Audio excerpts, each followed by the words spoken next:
Well, that's true too. You know,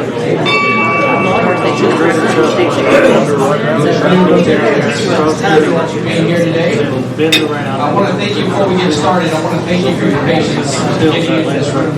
Bader Club downstairs they have a wall, something about having to replace the wall, and Bader decided that this would be a good week for them to do it, and they didn't have any other rooms available for us. So I appreciate your patience as we kind of get in this room, making the best of it, the best we can. So if you have any trouble hearing or seeing, please let us know. But we're doing the best we can to get you the best experience we can. We're working. All right, there you will. Well, we don't have an American flag. We do have a Texas flag blown right there. I think there's an American flag you can't see from the Alpha building. It's lit right now, I guess, or it's down one. But let's all stand and do the national anthem. Oh, say, can you see by the dawn's early light what so proudly we hailed at the twilight's last gleaming, whose broad stripes and bright stars through the perilous fight o'er the ramparts we watched were so gallantly streaming, and the rocket's red glare, the bombs bursting in air, gave proof through the night that our flag was still there. Oh, say does that star-spangled banner yet wave o'er the land of the free and the home of the brave? I pledge allegiance to the flag of the United States of America and to the republic for which it stands, one nation under God, indivisible, with liberty and justice for all. That worked out okay. And please remain standing. Russell Lewis to give us the invocation.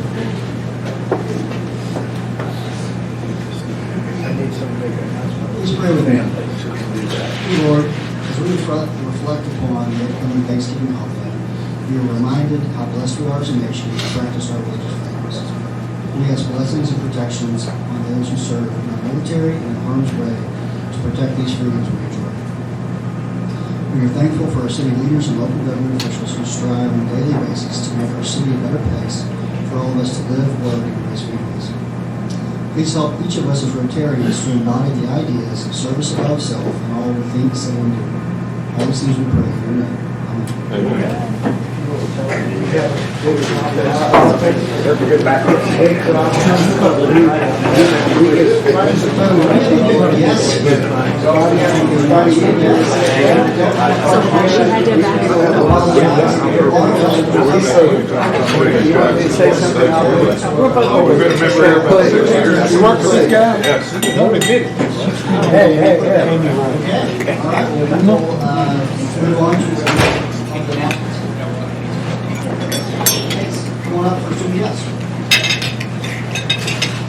Okay, our student guests today are from the Roundtree Academy.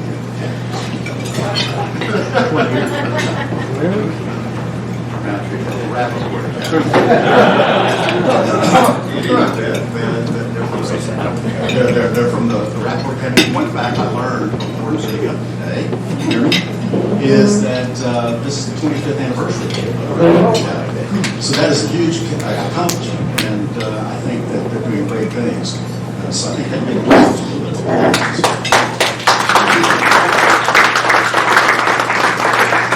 we have with us today Sarahi Acevedo, close, and Hayden Brown. And they are going to tell us a little bit about what they're going to be doing once they graduate from school. Sarahi is, her parents are Pedro and Zoila Acevedo. She has participated in numerous school activities, National Honor Society, Student Council. She's in the top 10%, will graduate with an associate's degree in May of 2023. She's going to Hayden. And her community activities include Sunday school instruct. You'd like to come up now?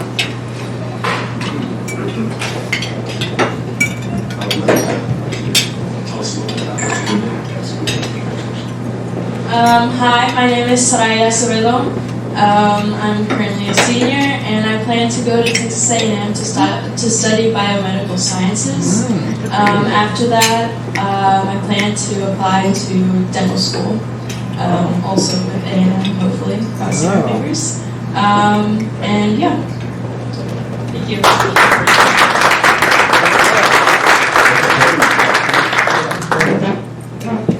Haven, his parents are Jason and Hattie Rotary. He serves as the student council treasurer at Rappaport. He also volunteers 8 hours a week at Antioch Youth Ministry and runs lighting.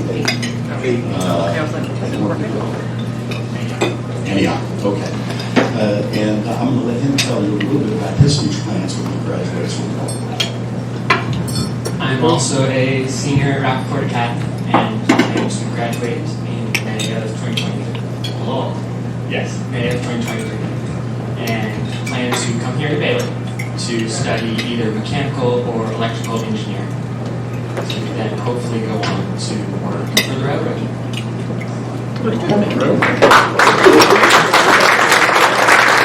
I'd also like to introduce their college advisor, Andre, who is with our students today. I think she deserves a round of applause because she's obviously giving them some good advice.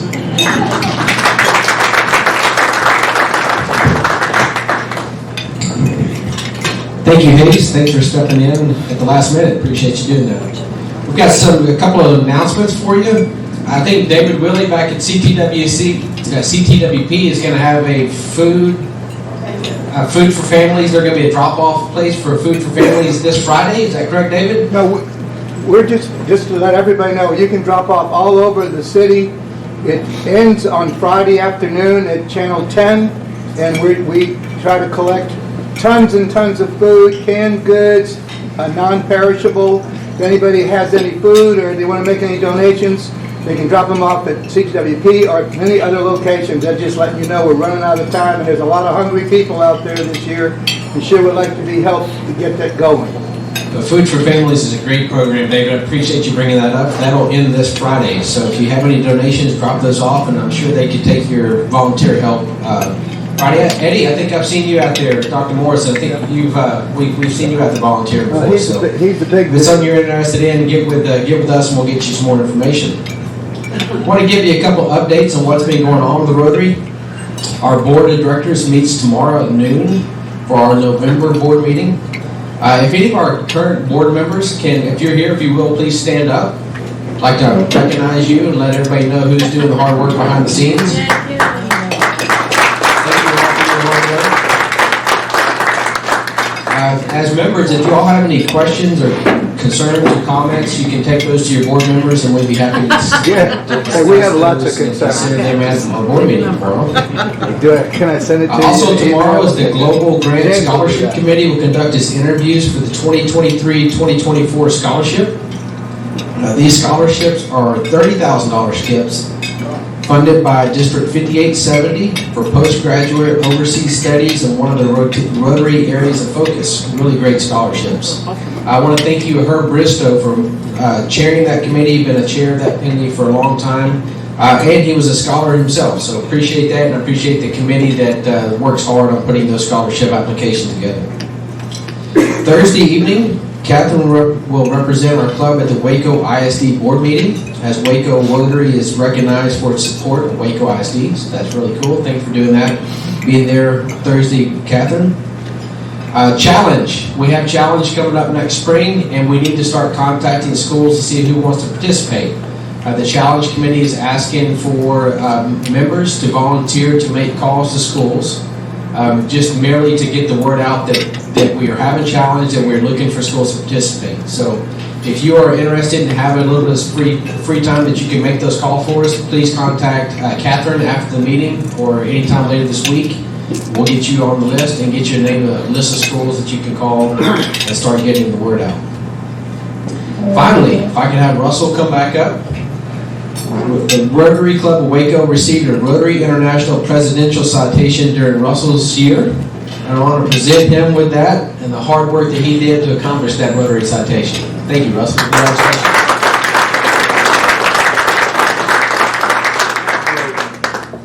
All right, now we have an introduction of new members. Ashley, if you'll come out. Thank you. Thanks, Tyler. Hi, everyone. I'm going to let Mindy make her way up here to the podium with me. And I'm very pleased to introduce to you one of two members of the same family that have joined Rotary several months ago. This is the first time everybody's been here to do introductions. So Mindy Fody, who is the mother of Anthony Fody, who many of you worked on or saw the Veterans Project, the videos. It's an Eagle Scout project. He recognized the Rotary veterans. It was a fantastic project that he saw on last Veterans Day. So Mindy and I met Mindy and her husband David through that process and recruited both of them to Rotary because they serve the community and are interested in a lot of things that we're interested in. So I was very pleased to meet her and engage her. Mindy is the Chief Risk and Compliance Officer at Renewable Biofuels in Houston. She works remotely from Waco, so she and her husband moved here several years ago. And we'll introduce David at a different time. But Mindy, on her end, in addition to raising two boys, one of them who just completed his Eagle Scout, and I know he's on the way, also a Scout, but I'm sure many others. She's had a career in accounting. She did get a bachelor's degree in accounting and information systems from Baylor, in addition to her MBA from the University of Houston. So had a little Waco, had a little Houston, made a good decision, came back to Waco. And you've been involved in Daughters of American Revolution and local chapter, so you're doing history projects there. So she's a history buff for those of you who also like history and Waco. She has a common thing too. So I'm pleased to introduce Mindy. She's just going to say hi to you and tell you just a little bit about herself. Yeah, hi. Well, I was going to say thank you. I'm really honored to be a part of the group, and I'm very excited about everything that is on the agenda, and looking forward to getting to know all of y'all a little bit better and participating in the projects.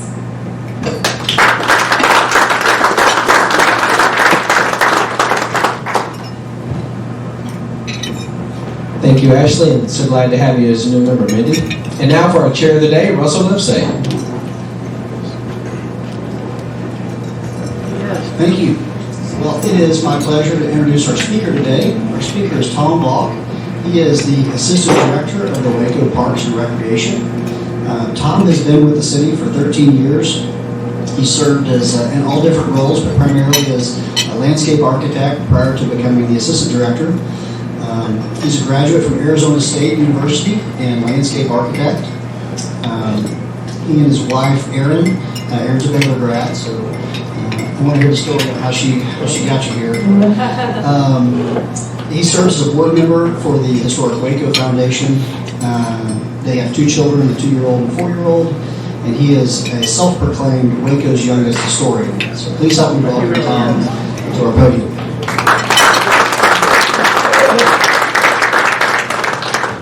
Thank you, Russell. Thank you, Dana. Tyler as well. Thank you for having me today. I do have one slight correction to that introduction. It's not self-proclaimed. One of your members dubbed me the youngest Jacob Bell. You can thank him or blame him. But, yes. So thank you all so much for the opportunity to visit with you today. I'd be remiss to not mention our Parks Director, Jonathan Cook. He sends his regrets. He did want to be here. He is out of town serving in an official capacity for one of his very important boards that he serves on for the state, the Texas Festival and Events Association. So they're in San Antonio today, but when that conflict arose, he was very disappointed. So apologies there, but that's a great opportunity for me. So I really appreciate it. I love parks. I'm passionate about it, and so I'm always eager to come share that with an audience. I apologize for the feedback. Should I? That's good. Is that better? All right. Well, we have a slide presentation that really is centered around what is it that the Parks and Recreation Department gets into and what is the value to the community for that. I recognize on the agenda the title is slightly different.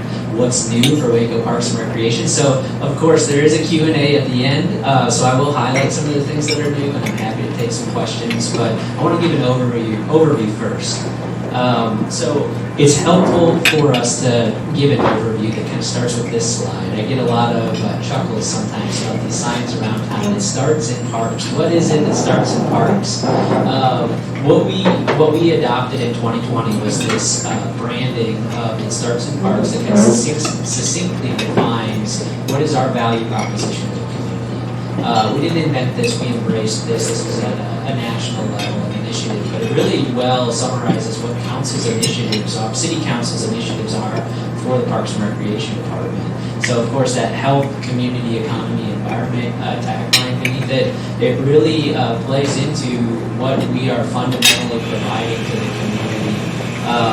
We believe that fair and equitable access to great spaces not only is a right and an admirable thing to aspire to, but it helps promote healthy lifestyles, access to do the fun things that do keep us happy and healthy, but also show our guests and our own community members what is great about Waco. So it should be different in every community, but wow, isn't Waco a great community to really celebrate out in our wonderful public spaces. So it's a great tagline that we do really kind of rally behind. It introduces us into, so if that tagline is more encompassing than just your traditional parks and recreation facilities, it's helpful to give that snapshot overview of, wow, we've got a tremendous amount of land that we're out there responsible for that's beyond just traditional parks. This doesn't even begin to count or capture the public waters and the open waters that we maintain, like the Brazos, the Bosque rivers. We've got a tremendous trail system with miles and miles of trails. We've got over 6 community centers, tremendous athletic facilities.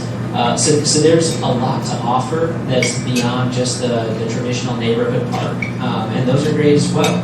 But when you have an expansive system like that, we manage it through a number of divisions. And we are a people department. We absolutely believe that we're here living among our community members and we serve our community members. I think that's something y'all may know about and relate to.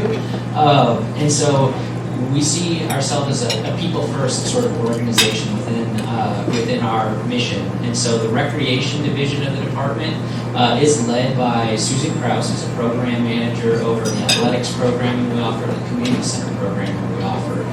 Her team does a lot of that face-to-face interaction with our youth and our adult programs as well as our senior programs. So they are very much the heart and soul of what we do. That is similarly reflected in, we have a standalone division for our golf course, recently celebrated at a city council meeting for capping a tremendous year. We are so thrilled to see such success with our municipal golf course coming out of the COVID era and the typical economic fluctuations that we've all been dealing with. They have really come through strongly. So it's tremendous and it's helpful to demonstrate how exceptional our staff team is for the parks organization and the city as a whole. Community engagement is the other piece of the department that many of y'all have interacted with and benefited from their hard work. These team members put on our signature events and permit a lot of the community-facing events that are out there, as well as the ones that we sponsor and support ourselves. So they're doing the social media that we all love and get enjoyment out of. And they also manage our park rangers. So we've got the mounted horse rangers in Canyon Park. We also patrol the whole city. So that team does a great job of representing what the city of Waco is about when we talk about our parks and interacting with the public and the guests in a very positive way. The planning and assets division is the channel of the department that I've come through. With my background in development and landscape architecture, I've spent many years in that park development division working on the planning and project management and the design and implementation of a lot of development initiatives. That team also manages the relationship with the National Park Service to operate the Waco Mammoth National Monument. So it's kind of an eclectic group in and of itself. And then last but certainly not least, the backbone of all of this. We couldn't offer any of this without a very large and very dedicated team of maintenance and operations staff out there. They do it all, and it's certainly way beyond just the boundaries proper of any park. Our tree crew basically manages the entire urban forest. So if there's a tree down in the street, they're the ones responding to address that and keep everyone safe. It's the same with our creeks, waterways, and certainly all of our parks proper. So that team is everywhere, and on top of that, they're happy to come out and support every public event that we put on as well. So my hat is constantly off to that team because we really could not do it without them. Moving into what does that translate into? So we've got this great team of exceptional, dedicated people that are here to serve, and what are we rallying behind? The main things really come down to helping people understand the value of recreation in our community. So we promote that with all of our formal events and informal activities, things like that, to help people get out and enjoy where they live. Because when you're outside, when you're active and enjoying it, you're also reaping all the health benefits that not only have an individual value, but a community value. So those outdoor activities that can be informal, people pick up and play disc golf at several of our parks along the river. We've got some really beautiful courses that are nationally recognized. We've got horseshoe pits that host many, many tournaments. And then the skate park is tremendously successful. There's been a lot of talk for demand for a second skate park. It's been wildly successful. But we also have our very formal program as well. Our summer track program has been around for decades, but is hugely popular. It's formative for the youth. There are countless stories where I've had people come back and tell me about experiences they had years ago when they were little, and how important that was for them in finding their way in college and athletics, whatever the case may be. Being recognized, appreciated, and invested in, that level of belief to our youth is crucial, and it's just really amazing and special to see how our team contributes to that, and makes a lifelong impact on our youth. So we've got summer camps that are just as important, folks. They're tremendously successful. They sell out so quickly, but annually we have our summer camp program. And then day to day, we have after school activities as well. So again, we take our mission very seriously. We recognize that time, that contact with not just our community members, but our youth, our youngest community members. It's such an important gift and opportunity to make a positive impression and encourage them down their path towards success. Some of our more celebrated examples of formal community engagement are these beloved community events, and you absolutely have to start by introducing the idea of the Brass Estates Concert Series. For decades, this has been a very beloved and celebrated program that's put on for the community, and it's only grown more so in recent years. The attendance for these things pre-COVID was growing at unprecedented levels. We've had some amazing acts come through. The success of this team has been widely celebrated at how successful they are leveraging our unique position between Dallas and Austin to get some big name acts to come out and put on a concert series for Waco residents. So we love that event, and it's capped off every year with the 4th on the Brass as the fireworks celebration for the 4th of July. More seasonally appropriate right now, though, we can't fail to mention Waco Wonderland. That'll be kicking off on the 2nd of December. Tree lighting is at 7 p.m., so please do come out and join us. I'm sure I've seen many of you out there before, but this is one of our youngest events, and yet it makes me feel old, because this year is the 10th anniversary of this event, so it's not so young anymore, but its longevity means that this is another one of those that has become a signature and a staple event for the Waco community, and we're honored to be able to put that on each year. These events happen they're very intimately intertwined with our signature spaces too, our event spaces, and at the heart of it all is, of course, the suspension bridge. This is a public pedestrian piece of infrastructure that is still under construction. More on that later. However, these signature spaces loom large in our collective consciousness. They help us know how to tell people how to find these great events that Waco offers. So, of course, the suspension bridge and its extension to Bridge Street Plaza, that's a great opportunity to expand our offerings. But they host many signature events that are not just points of pride for the local community, but they reflect us really well on the national scale as well. So it's a tremendous feather in our cap to have the Ironman in Waco, and certainly the efforts of Magnolia and the success of the celebration. Those are all things that, there are many helping hands that make these things possible. It's not just the Parks Department, but we are very energetic and enthusiastic supporters of these things because we see how great they are and how much they support what everyone in this room already wants to cultivate in this town. And so the value development is one piece of this that I try not to ramble too much about because that's maybe the deepest part of my knowledge here. But I definitely see the value that the park development process can breathe into a community is that it's always necessarily forward-facing, future-facing. So we're trying not just to be wise with investment for our present need and our present problems, but also trying to imagine and forecast how can we spend wisely to anticipate what the future needs of the community are and be positioned well to already serve those. And so it's kind of exciting to try to imagine that way and get out ahead of problems and make recommendations that maybe the community itself hadn't yet imagined. So I've been, a happy participant in a lot of those processes and planning conversations. And I'm only going to give you one slide, but there's a lot of things on this slide that talk about the exciting moment we're at in park development. Waco City Council and the management team, they have a big vision. They have a lot of belief in the value of parks and recreation and what it can do for a community. And for all the reasons that we described previously, but we're at a moment where the current fiscal year we've been tasked with $45 million in park development investment. And over a 5-year forecast, that's $90 million. So this is a tall marching order. This is a bold vision.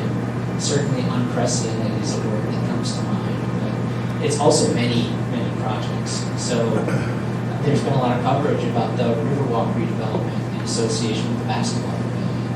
There's certainly been a lot of talk about what's the future of Lions Park, making our progress towards awarding a design contract for that early next month.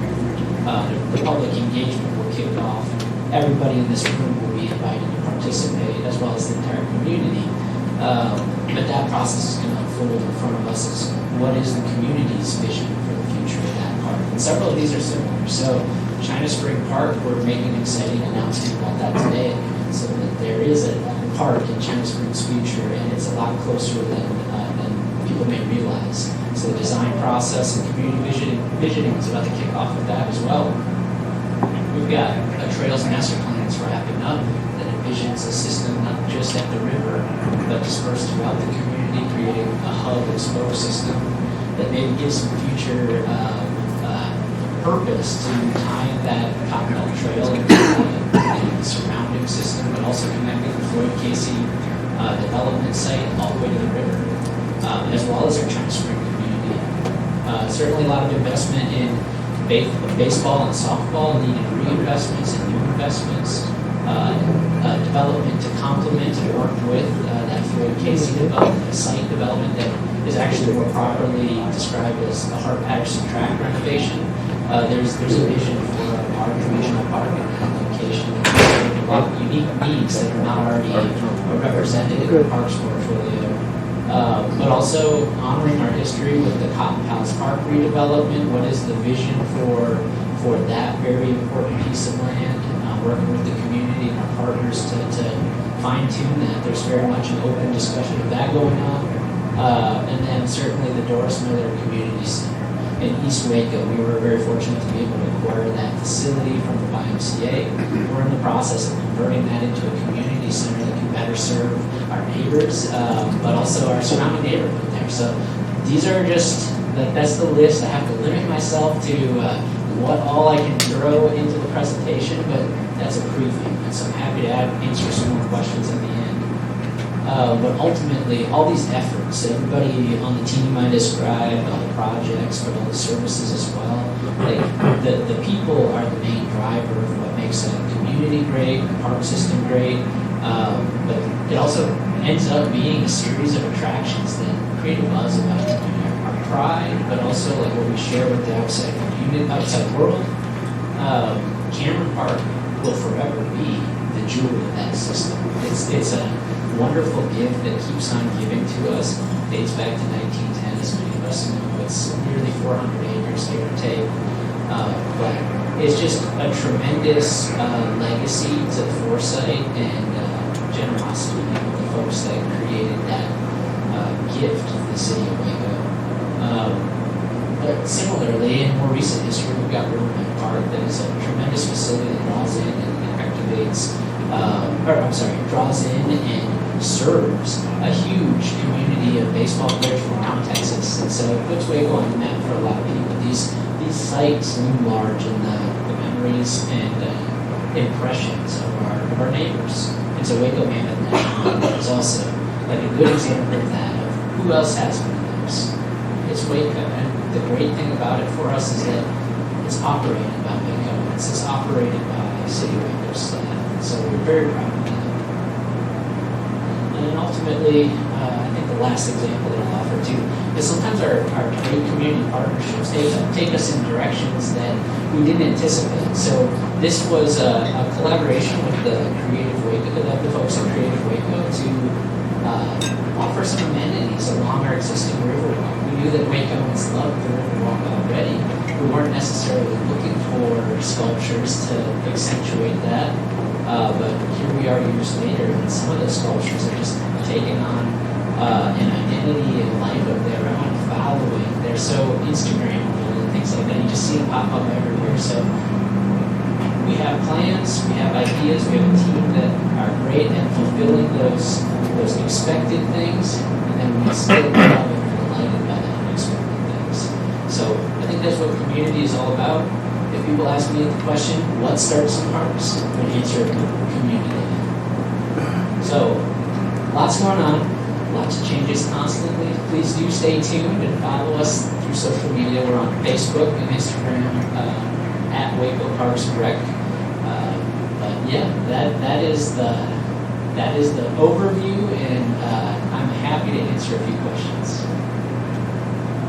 Yes, sir. How many disc golf courses do we have? So we have 2 full 18-hole courses. One's in Cameron Park and East, Brazos Park East, and then we do have a few 9-hole courses. One is in our community park at Dewey, and then we do have one at Trailblazer Park as well. Yes, sir. What more are you going to be doing to the North Star place? What more? So right now we are in the process of, we're funded to transpose essentially the community center operation at Alexa Miller into the Doris Miller YMCA. There is some further study and design to see what the broader campus vision could be. We've had lots of discussions about how to make that campus, and when I say campus, I mean like that park outside of it as well as the multi-purpose center. How do you make all of those components work more seamlessly and support each other? So we're looking at a number of programming options that can help with that. There will certainly be some changes to the park site to make it more functional and secure, things like that. And then one of the exciting elements about this acquisition is that it includes an aquatics component. It includes pools. And so there's going to be a number of interventions to make those pools function properly and safely for the park staff that we will have operating. So that's on we've got some immediate things for getting the community center functional immediately by summer of this coming year. And then there will be some additional subsequent follow-up projects that help with the pools and things. Yes, sir. When's that bridge going to be finished? When's that bridge? I don't get that question very often. So I had an update call with that contractor again today.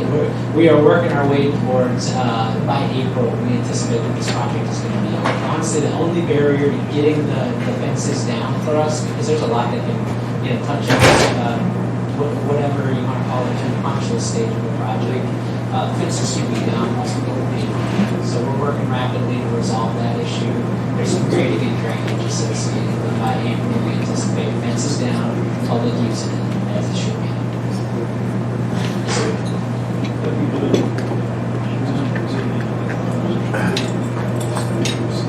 Absolutely. So from a planning perspective, we do reach out to our neighbors frequently, and so most recently with the Trails Master Plan, Citywide Trails Master Plan, it's kind of a misnomer because we're looking at the wider region. So we do work with our intergovernmental organizations as well as we do reach out directly to the governments of our neighbors. So that's one example.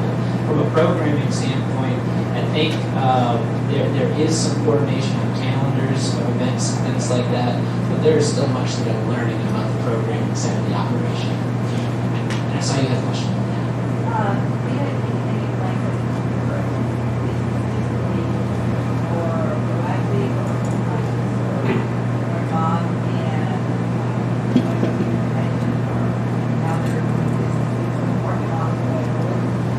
So that is a great question, and I think one of the ways that a couple of ways that the city of Waco kind of creates a framework for this. It's not so much rooted in the Parks and Recreation Department, but I am aware that our development ordinances do have a lot of stipulations about vegetative screening, drainage.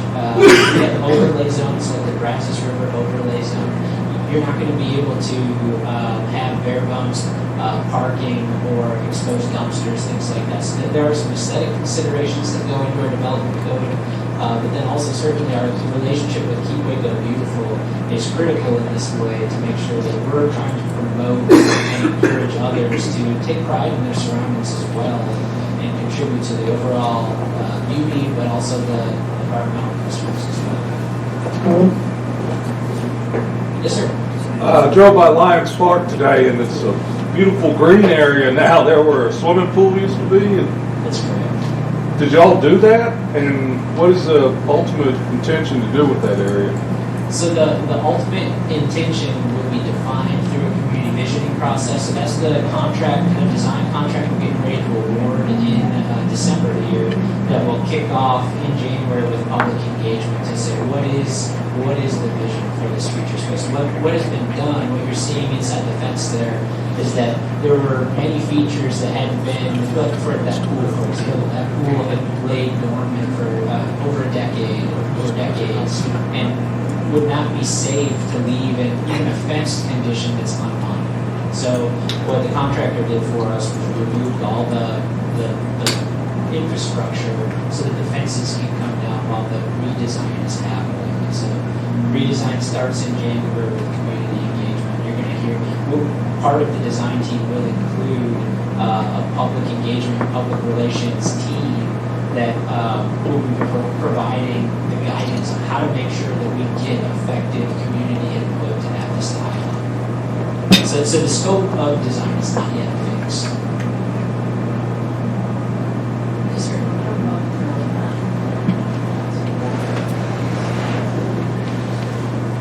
So the question about the Trails Master Plan and its value and purpose.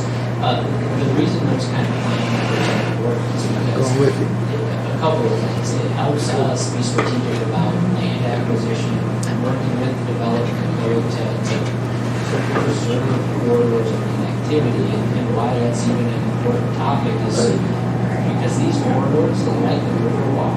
If you could commute to work along a corridor that's completely separated from traffic, that's going to be better for the roads. You're not out there contributing to traffic congestion. It's going to be better for the environment. It's going to be better for your personal safety as well, and your health and wellness as well. So these are good investments for communities to be strategic about. The best time to get land is when there's an opportunity to acquire it efficiently, effectively, cheaply.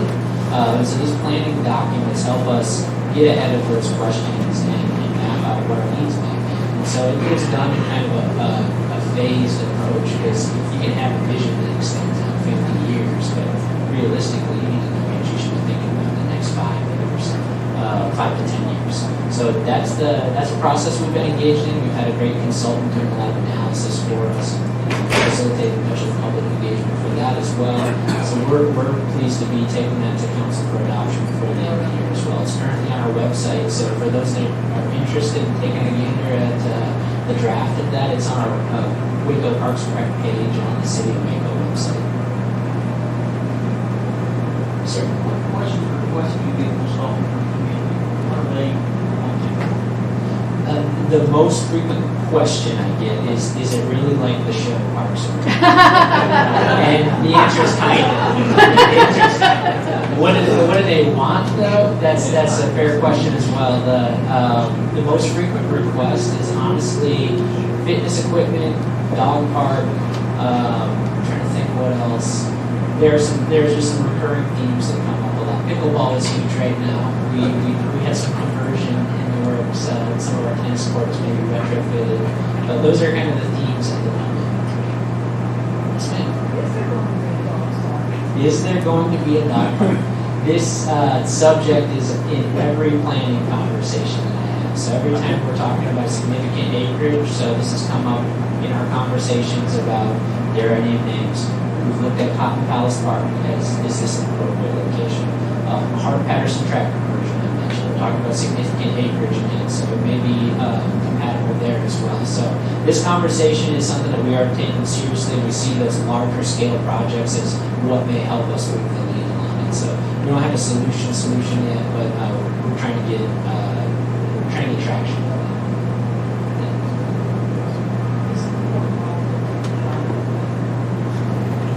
The regatta and the Waco rowing will be involved. Absolutely. So those events, again, like they're in the spotlight for the community. They're permitted through our organization, through the events and outreach team, and they're supported by that team as well as our operations staff. So those are bright shining spots in the social calendar, but also they're fun. So we really enjoy being a part of that. Thank you for the question. Yes, sir. Because I live over near there, the old Hillcrest Hospital site, is that even on the radar scope for the parks and maybe acquiring that? That is complicated. Yes. Yes. So from where I sit, we have definitely attended many of the neighborhood discussions about the need for a park and the desire and interest in that property. And so that is a conversation that Parks has been involved in.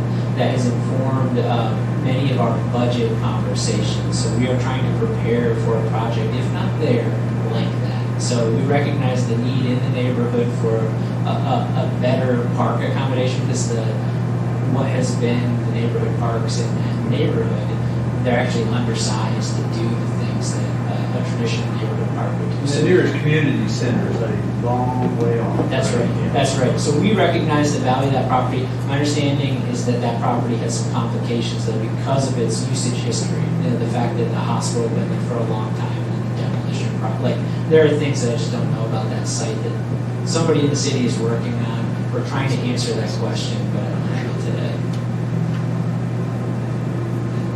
Right.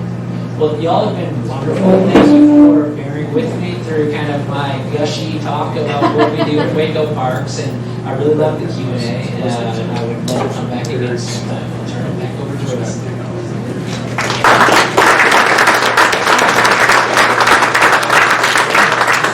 Thank you, Tom. I know we have a great parks department, so glad you have been part of it. Thank you for being here today. All right, just a couple of quick things. I want to welcome our guests from Waco Academy. Thank y'all so much for being here and the great things y'all are doing. I want to remind you that we have our meeting. What is the date of our next meeting? December 6th, I believe. And we'll have Nick Florence. He'll be talking about the new Foster Pavilion, the Baylor Foster Pavilion right across the river here. And hopefully we'll be back in our main room. I sure hope by then.